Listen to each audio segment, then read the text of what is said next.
Hey, Alan, how are you doing? Hey, can we talk about blood? That's a strange way to start a conversation. I'm a physician, and I think about these things. Okay. So actually, the real issue here. So there is a national critical shortage of blood products because people have not been donating blood with what's been going on with COVID. Mm-hmm. People don't. Right. They don't want to go to the doctor. Yeah, it's not safe to go. A lot of the blood drives that people have, those aren't happening. You know, the Bloodmobile, the bus that drives around, and Right. people. Yeah, that the Bloodmobile is furloughed. So. That makes sense. Yeah, and it's a big issue where I work at VCU Health System because we are actually the biggest user of blood products on the East Coast.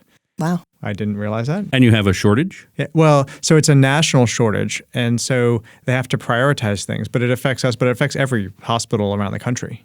Oh, okay. You know, and there are certain blood types I think would be negative or something was really short. But the issue is that we're now starting to do more things in healthcare that we weren't doing for a while, more surgeries and things like that. And so we need blood for those things. And we're still doing things that we were doing all along, like people are still having babies, and sometimes women need transfusions after they have babies. We've done a lot of liver transplants throughout COVID because that's the kind of thing that can't wait. Something like a kidney transplant can wait, but we're starting to do those again because you don't want to be on dialysis indefinitely. Right. So, so one thing that people can do to actually really help with this is to figure out a way to go give blood. And the Red Cross is accepting donors. You can sign up online. They do want to screen people more carefully, and they are much more careful about social distancing and screening than they were before. They were careful before, but they're even more careful now. But it's really a great way to give back and do something, and a good reason to not be in your house all day. So if I wanted to give blood, where would I go that I could give blood safely? Yeah, so if you go to the redcross.org, that is their national website, and you can find the blood donation spot that's near you. And all of those places are using the same protocols to ensure safety. Okay. And so just curious, are they testing the blood for COVID? That's a good question. So they are doing screening before. Do you have fever? Have you been in contact with someone with COVID?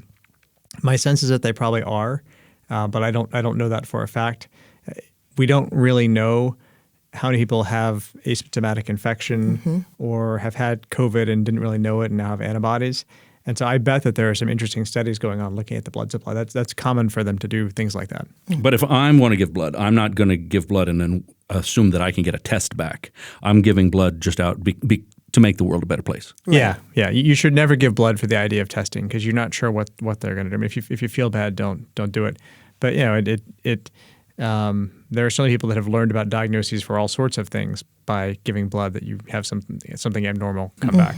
Redcross.org. Redcross.org. And we can find out where we could give. Yep. Just type in your zip code and it'll show you the nearest centers and let you schedule right online. All right. Hey, we have Awesome. a public service announcement in the middle of just playing around. Yeah. Thanks, Al. All right. Take care.